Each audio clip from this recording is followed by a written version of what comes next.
শালিনীর সাথে কোন সম্পর্কে জড়িয়ে রয়েছে ফুলকি? সম্প্রতি ফুলকি ধারাবাহিকে চলছে জমজমাট পর্ব। চ্যাম্পিয়ন হয়েছে ফুলকি, তাই স্বাভাবিকভাবেই বাড়ির সকলেই খুব খুশি। আর সেই আনন্দ সেলিব্রেট করার জন্য বাবার সাথে ঘুরতে যায় সে। কিন্তু মাঝ রাস্তায় তাদের পথ আটকে দেয় কিছু গুন্ডা। জেলে বসে এই সমস্ত কিছুর কলকাঠি নাচে রুদ্র। ফুলকির গলার মাদুলি সম্পর্কে নতুন খবর পায় সে। এবার খুব শীঘ্রই আসবে ফুলকির আসল পরিচয়।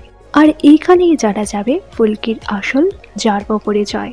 সম্ভবত ধারাবাহিকে দেখানো হতে পারে ফুলকি এবং শালিনী দুই বোন, তবে সেই বিষয়ে কনফার্ম কিছু জানা যায়নি।